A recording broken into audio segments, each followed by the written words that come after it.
इस particular question में क्या गिवन है हमें कि कोफिशिएंट निकालना है x का power 5 in the expansion of ये। तो इस टाइप के क्वेश्चन में हम क्या कर सकते हैं, सबसे पहले हमें इसका जनरल टर्म निकालना होता है। हम इसका जनरल टर्म निकाल सकते हैं या टी आर प्लस वनथ टर्म निकाल सकते हैं। तो वो कैसे आता है, अगर हमारे पास x प्लस वाई पूरे का पावर n गिवन है और हमें पूछ दिया जाए इसका जनरल टर्म बताओ या r प्लस वनथ टर्म बताओ, तो इसका r प्लस वनथ टर्म किसके बराबर होगा, it will be equals to NCR। अगर यहाँ पे r आ गया है तो y का पावर क्या हो जाना चाहिए, r हो जाना चाहिए। x का पावर हम लोग कैसे लिखेंगे, x का पावर हम लोग लिखते हैं इन दोनों को सब्सट्रैक्ट करके। तो इन दोनों को सब्सट्रैक्ट करेंगे तो क्या हो जाएगा n माइनस आर। बेसिकली क्या कंसेप्ट है कि इन दोनों का पावर सम अप करके n के बराबर हो जाना चाहिए। तो इसमें क्या होता है कि r प्लस वन अगर हमसे पूछा गया है तो यहाँ पे हमें एक r का वैल्यू डिक्रीज करना होता है। जैसे यहाँ पे r आ गया, y का भी पावर क्या हो जाना चाहिए, r हो जाना चाहिए। एंड x का पावर हम लोग कैसे लिख सकते हैं, इन दोनों को सब्सट्रैक्ट करके। तो हम क्या करते हैं, सबसे पहले इसका जनरल टर्म निकालते हैं या r प्लस वनथ टर्म निकालते हैं। तो इसका r प्लस वनथ टर्म किसके इक्विवेलेंट होगा, इस फॉर्मूला में देखें तो वो क्या होना चाहिए, NCR। फिलहाल अपने लिए n कितना है, 5 है, तो ये क्या हो जाएगा 5CR। क्या हो जाएगा 5CR। जैसे यहाँ पे r आया तो y का भी पावर क्या हो जाना चाहिए, r हो जाना चाहिए। फिलहाल अपने लिए y क्या है, अपने लिए y है फिलहाल -1/3x²। तो ये क्या हो जाएगा -1/3x² और पूरे का पावर क्या हो जाएगा, r हो जाएगा। जैसे हमने y को पावर r दे दिया है तो इसमें x को पावर कितना देना होगा, हमें n-r देना होगा, तभी ना उनका पावर क्या होगा, n के इक्विवेलेंट होगा। तो यहाँ पे क्या हो जाएगा 2x³ एंड पूरे का पावर क्या हो जाना चाहिए n-r। फिलहाल अपने लिए n कितना है, 5 है, तो ये किसके बराबर हो जाएगा 5 - r के बराबर। तो हमने क्या किया, जब भी हमें ऐसा क्वेश्चन गिवन हो x का पावर 5 का निकालना हो, x का पावर 2 निकालना हो, x का पावर 7 निकालना हो या कांस्टेंट टर्म निकालना हो, सबसे पहले हमें क्या करना चाहिए, उसका r प्लस वनथ टर्म निकालना चाहिए इस फॉर्मूला के अकॉर्डिंग। हमने अब इसमें निकाल दिया, अब हम इसको थोड़ा सिंप्लीफाई करेंगे और x के एक पर्टिकुलर पावर में पहुंचेंगे। तो यहाँ पे क्या हो जाएगा, r प्लस वन किसके इक्विवेलेंट हो जाएगा, ये it will be equivalent to 5CR। सब कांस्टेंट टर्म को एक साथ हम लोग कर लेते हैं।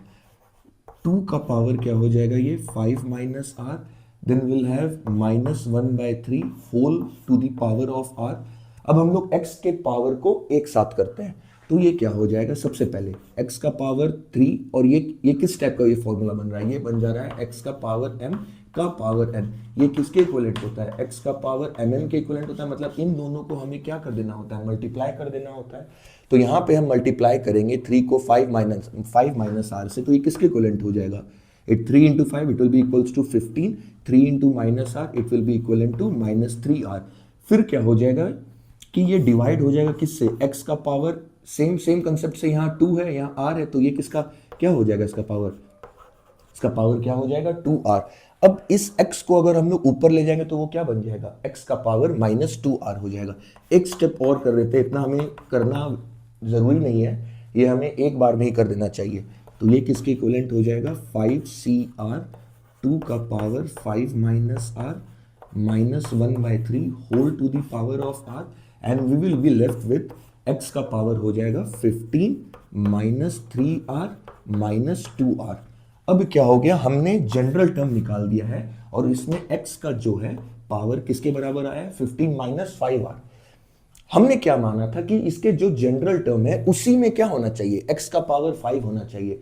तो अब हम क्या करेंगे कि x का जो पावर आया है अपने जनरल टर्म में, x का अपना पावर क्या आया है 15 - 5r, किसके बराबर आया है ये 15 - 5r। इसको हम लोग किसके बराबर इक्वेट कर देंगे, हम लोग क्या मान लेंगे कि ये किसके बराबर है, x का पावर 5 के बराबर है। तब हम लोग क्या कर सकते हैं कि जैसे अपना यहाँ पे बेस सेम है तो पावर को हम लोग क्या कर सकते हैं, कंपेयर कर सकते हैं। तो यहाँ से अपने को क्या मिल जाएगा, एक r का वैल्यू निकल जाएगा। तो 15 - 5r ये किसके बराबर होगा, 5 के बराबर होगा। On solving this 5r will be equals to 15 - 15 that will be equals to 10। यहाँ से हमें क्या मिल जाएगा, r का वैल्यू क्या मिल जाएगा, 2 मिल जाएगा। तो हमने यहाँ पे क्या किया, इसका जनरल टर्म निकाल दिया, उसमें x का एक पर्टिकुलर पावर आया। फिर हमें जिसका कोफिशिएंट चाहिए था, जैसे x का पावर 5 का कोफिशिएंट चाहिए था, हमने उसी x के पावर को उसके x का पावर 5 के बराबर इक्वेट कर दिया। यहां से अपने को r का एक पर्टिकुलर वैल्यू निकल गया है। अब इस r के वैल्यू को हम लोग जनरल टर्म में सब्स्टिट्यूट कर देंगे तो हमें x का कोफिशिएंट मिल जाएगा। कोफिशिएंट मतलब क्या होता है, हम कोफिशिएंट को कैसे सोच सकते हैं कि आप x में हाथ रख दो, उसके अलावा जो रह गया है वो उसका क्या कहलाता है, कोफिशिएंट कहलाता है। तो हम लोग इसका कोफिशिएंट निकालते हैं, तो इसका कोफिशिएंट किसके बराबर हो जाएगा, वैसे r का वैल्यू 2 रखेंगे तो यहाँ पे क्या हो जाएगा, t3 हो जाएगा, मतलब थर्ड टर्म जो होगा उसमें the third term will contain x का पावर 5, तो ये क्या हो जाएगा 5c2। यहां से हम लोग देख भी सकते थे, जैसे यहाँ पे r+1 है तो यहाँ पे क्या हो जा रहा था, एक वैल्यू डिक्रीज हो जा रहा था, तो यहाँ पे क्या होगा, जैसे 3 है तो यहाँ पे एक वैल्यू क्या हो जाना चाहिए, डिक्रीज हो जाना चाहिए। देन ये किसके बराबर हो जाएगा, 2 का power 5 - 2, it will be equals to 3 के बराबर हो जाएगा, और ये अपॉन क्या हो जाएगा, इंटू -1/3, पूरे का पावर क्या हो जाएगा, ये 2।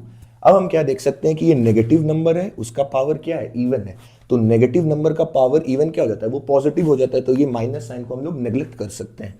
आगे हम लोग इसको सॉल्व करते हैं, तो 5c2 है तो ये कैसे सॉल्व हो जाएगा, 5 × 4/2, इसके इक्विवेलेंट हो जाएगा ये 2 का power 3, it will be equals to 8, and since this minus is neglected तो 3 का स्क्वायर यहाँ पे किससे डिवाइड कर देंगे हम लोग, 9 से डिवाइड कर देंगे, तो हम लोग क्या पाएंगे कि ये तो इसको कैंसिल आउट कर देगा 2 से, 5 × 2 किसके बराबर हो जाएगा, 10, 10 × 8 क्या हो जाएगा 80, and our final answer will be 80/9। So ये क्वेश्चन हमारा जेईई मेंस 2023 का था, जो कि एक बहुत ही सिंपल सा क्वेश्चन था।